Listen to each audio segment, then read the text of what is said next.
What is going on, everybody? Welcome back to All Sports Talk with Peter Burtonette, bringing you a suggested background update. Got a lot of sports stuff around me. If you've watched the previous videos on this channel, you've seen the map in the background. While I love that map, want to be an All Sports Talk channel, so while a map is cool, and I had a picture of the first pitch at Jacobs Field, that was about all I had sports-wise in the background, and so I wanted to really create a new dynamic. I've got all kinds of sports stuff.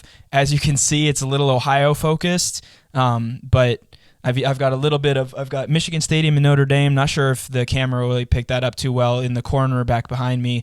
And since this is a football episode, I'm going with the Florida Gators jersey. It's the only jersey that I have. That section behind me will change depending on what sport I talk about. Enough of that introduction, though. The reason that you all clicked onto this video was to hear talk about the NFL playoffs. Obviously, the Divisional Round, as I'm filming, just concluded with the 49ers defeating the Dallas Cowboys, holding on to win that one, a defensive struggle. We'll get to that game. I want to start with, though, the first game of the playoff weekend, and boy, that game got interesting in a way that I think we didn't really expect, and that Patrick Mahomes went down with an injury. I think he was dealing with an ankle sprain or a knee sprain or something before the game, but he took some hard hits early in the game, was forced to come out of the game. Chad Henne stepped in and did a pretty good job while he was in the game replacing Mahomes. But thankfully, as just a fan of football and, for such a talented young player, Mahomes was able to come back. He finished with 22 completions out of 30 passing attempts, 195 yards, and 2 touchdowns. So a very efficient game for Mahomes once he came back.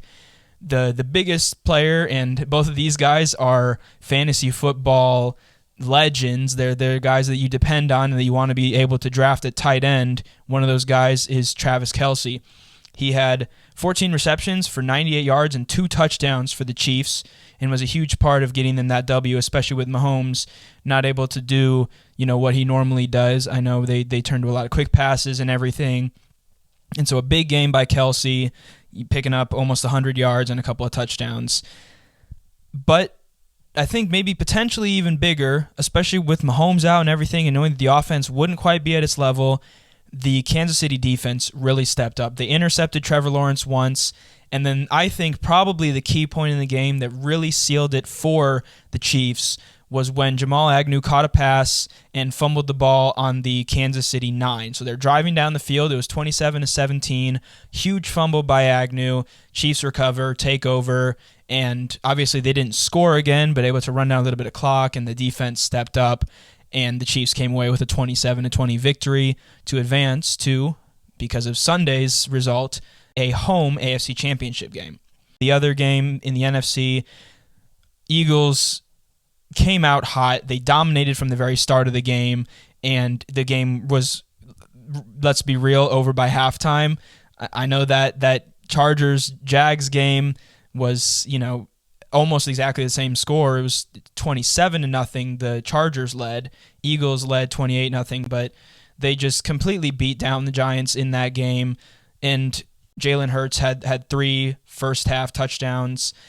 I think the only question that really comes out of that game is which unit should the San Francisco 49ers be more afraid of, the Philadelphia Eagles offense or their defense? Offense was a pretty well-balanced attack. Jalen Hurts, like I said, 3 first-half touchdowns. He didn't throw a ton of yards, I think just shy of about 200 yards, passed for 2 touchdowns, ran in another. He's not going to be a guy that very often is going to throw for more than 350 on you like a Patrick Mahomes or Josh Allen would. But he's very efficient with his passes. He can run the ball as well, and he gets the job done when it needs to be done. And then in the backfield, they've obviously got Kenneth Gainwell and Miles Sanders. Both of those two combined for just over 200 yards. I think Sanders was the one with the rushing touchdown. The Eagles completely ran away, dominated that game. Now, shifting into Sunday, the aforementioned Bengals-Bills game. Obviously, a lot of attention surrounding this game because of what had happened in the previous game. It was pretty cool, obviously, even though they ended up losing the game, that Damar Hamlin, who went down in that, obviously abandoned Monday Night Football game, was able to support his team. Looks like he's made at least not necessarily in football terms, but just in regular health, made a full recovery. So that's amazing to see, or at least almost to a full recovery. And I just continue to pray for him that would continue. But the Bills on offense were just completely shut down by the Bengals defense. And Bengals got out to a 14-0 start, which obviously gave them some early momentum. But the key thing was the Bengals defense. They held Josh Allen to 26 for 45 for 265 yards and also intercepted him. That interception was by Cam Taylor-Britt, who, if you're going to single out one defensive player, I think he probably had the best game for the Bengals. Second to him would be Mike Hilton. He had 8 tackles, 1 for loss, a pass deflection, and 2 quarterback hits. He was consistently providing pressure on the quarterback. The Bengals, and I think Romo said this on the broadcast. Tony Romo said this on the broadcast. They did a great job defending their looks in terms of blitzes and pressure and guys coming out of the secondary. Overall, just a great game plan by the Cincinnati Bengals defensive coordinator. A couple other guys, Jermaine Pratt and B.J. Hill, also had a couple of pass deflections. They were just continuing to get their hands on the ball, keeping Bills receivers, keeping Stephon Diggs and Dawson Knox and Gabe Davis from really getting any good opportunities on offense. And obviously, at quarterback, Joe Burrow had an efficient game. He finished with 242 yards, 2 touchdowns, and then Joe Mixon had a good game on the ground as well, rushing for 105 yards and a touchdown on 20 carries. And obviously also Samaje Perine is another offensive weapon that the Chiefs will have to be ready for in that AFC Championship game. Finally, rounding out the divisional round, the San Francisco 49ers, really the key in this game, I think, was kind of that old Dak kind of showed up. He finished 23 for 37. He passed for just 206 yards. He did throw 1 touchdown, but he also had 2 interceptions, both in the first half. Niners defense. That game between Niners and Eagles, I would expect to be more like the game that the Niners just played, but I think both teams also do have that potential to put up 38 points like the Eagles just did. I would have to say maybe the Eagles are a little bit more likely to do so, but the Niners on offense, I mean, they've got Brock Purdy really being efficient with the ball. He was 19 for 29, 214 yards, and George Kittle was just otherworldly in this game. Put up numbers similar to what Travis Kelce did. He finished with 5 receptions for 95 yards, so not quite to the level of what Kelce was able to do. Didn't get a touchdown or anything, but he made an incredible catch over the middle that kept the 49ers drive going.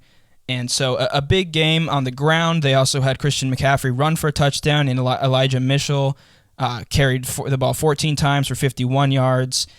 And I think the key moment, the Niners, Mitchell did make one mistake. He went out of bounds when he should have stayed inbounds inside the 2-minute warning, and that gave the Cowboys an opportunity to get the ball back with around 45 seconds.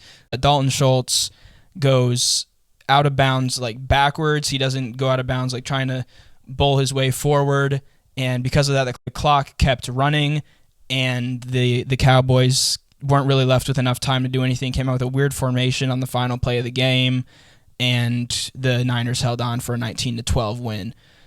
So, shifting gears into the conference championship games. Both of these matchups are really good matchups. You've got, in the AFC, the Bengals, who have won the last 2 games against the Chiefs, 27-24, this year in Cincinnati during the regular season, and obviously last year in the AFC Championship game to get to the Super Bowl. The Bengals are coming in feeling slighted because of the NFL's decision to sell tickets and to really push for that neutral site game in Atlanta. And, they felt doubted, myself included, even though I will say I was very torn on that game. And initially I was going with Bengals, should have stuck with my gut, changed the call. I am, not taking credit for getting that one right at all. I got that one wrong. But, the Bengals, they've continued to prove everybody wrong. People continue to doubt them, and they're out there to try to get the job done once again, reach the Super Bowl, and then obviously get the job done once they get to the Super Bowl. For the Chiefs, I think a lot of it hinges on Patrick Mahomes' health. Either way, they're going to have Travis Kelce as a weapon. They've got Isaiah Pacheco. He had a good game against the Jaguars, and it should be a great matchup. I mean, the last 2 times they've played have been close, and both teams have won, or both teams have hosted. The Bengals have won both, so they already have won in Arrowhead in this game last year, and they just won in Buffalo as well. So I don't think you can really go too much with home field advantage in this one because, while Arrowhead, as somebody who's been there for that Chiefs-Bills game earlier this year, it's loud, it's raucous, but the Bengals know how to play in those environments, and I think they thrive in those environments. And I'm going to stick with my gut this time, and I will go with the Cincinnati Bengals to win that game, and I'm going to go with a 31-26 final, something like, the Chiefs going for a 2-point conversion to try to get it within a field goal or something late. And so I've got Bengals going back to the Super Bowl. That's my prediction. See if we can keep the 9-for-10 record going. And I think, Joe Burrow he's at his best in high-pressure games like this and will continue to be so. Then Niners-Eagles is a battle of really, really, really good defenses. I could do a whole episode, and maybe I will later in this week, kind of previewing the game. But so many guys on the defensive side of the ball for both teams. They create turnovers, they make stops, and all around just create distress for opposing offenses. And then at QB, like I mentioned briefly earlier, neither one is really likely to hit you for more than 300. Hurts, I think, had 3, maybe 4 games where he threw for 300 yards this year. But for the most part, they're just going to kind of beat you down on offense. They both have good running games, good backfields. A guy I didn't mention who I think had a pretty good game against the Giants, Devontae Smith, for the Eagles at wide receiver.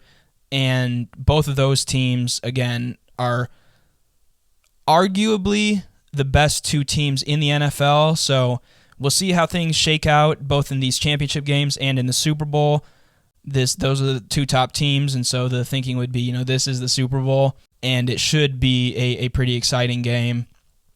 I think this one, the defenses are a little bit more assertive, a little bit lower scoring. I'm going to stick with the Niners, and I mean the Lincoln Financial Field in Philly is another tough place to win on the road, but I'm going to go with both road teams winning in the championship games, and I'm going to go with 49ers 23, Eagles 17. So those are my predictions for the championship game earlier in the video, obviously breaking down these divisional games, some key players and everything. But if you've enjoyed this video, please leave a like. If you want to see more like this, please subscribe to the channel, and leave a comment on your thoughts on the divisional round and on what you think will be maybe some key players, key areas to watch for in the championship games. And let me know your Super Bowl predictions. Mine is Bengals 49ers, so a rematch of, what was that? I'll put it up on the screen here. Super Bowl back in the 80s, I think, that actually, if I'm not mistaken, I think Chris Collinsworth played in. There are some good stories with the potential Super Bowl matchups. Eagles Chiefs is the Andy Reid Super Bowl. Either way, it's going to be young quarterbacks. No Tom Brady, no Aaron Rodgers, no longtime veteran quarterbacks. Defenses are really solid across the board. To get to this point, obviously you need to have a good defense, but these 4 teams are probably, especially the NFC defenses, and I would say the Bengals have proven themselves with how they defended against the Bills, even with the snow and everything, helping them out probably a little bit. Defenses win championships, and those teams have proven it. But that's it for this episode of All Sports Talk. Thank you so much if you watched to this point in the video. Again, if you've enjoyed, please leave a like, subscribe to the channel, hit that bell icon so you're notified when I post the next video, doing shorts and everything. And I hope you have a great day. Enjoy the week ahead, and look forward to meeting back up with you guys, breaking down the championship games. I'm Peter Burtnett, All Sports Talk, signing out. Peace.